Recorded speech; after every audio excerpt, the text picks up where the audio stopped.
او بیا وی حسین رضی الله تعالی مبارک د حسن رضی الله عنه مبارک چې دا دوه هغه هستین دي زدي سره محبت کوما او سوچ دي سره محبت کوي هغه کس ما سره محبت کوي او سوچ د دې حسن او حسین سره بغض ساتي کې نه ساتي هغه ما سره حسد او بغض او کې نه ساتي نبی کریم صلی الله علیه وسلم په یو موقع باندې په منبر باندې تشریف فرما شروع کیناستلو نبی علیہ الصلوۃ والسلام خطبه شروع کړه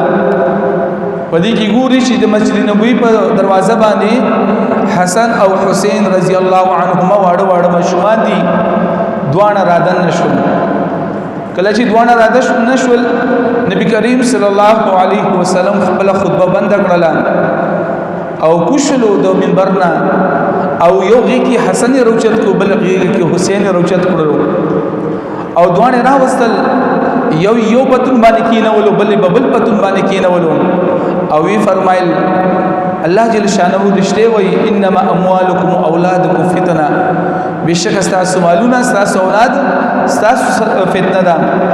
او داغه پس نبی کریم صلی الله علیه وسلم خپل خطبه شروع کړه نبی کریم صلی الله علیه وسلم با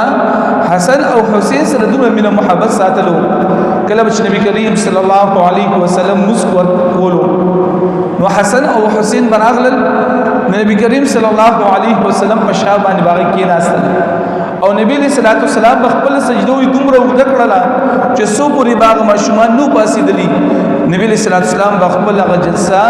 خپل سجده هغه وګد ساتلا د نبی کریم صلی الله علیه وسلم د حسن او د حسین رضی الله عنه سره مینه محبت ته ذکر نبی صلی الله علیه وسلم فرمای الحسن والحسين سيدا شباب اهل الجنه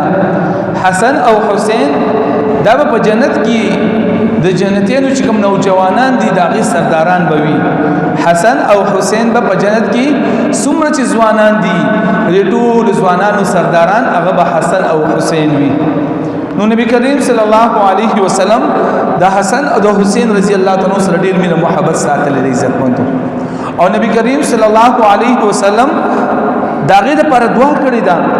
یو موقع باندې برا رضی الله تعالی فرمای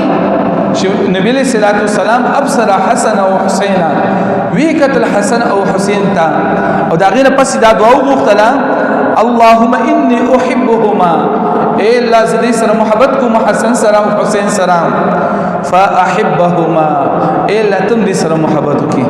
زدی سره محبت کوم تم دې سره مینه محبت وکړي عزت مند د نبی کریم صلی الله علیه وسلم هغه مینه محبت د حسن او د حسین رضی الله تعالی عنہ سره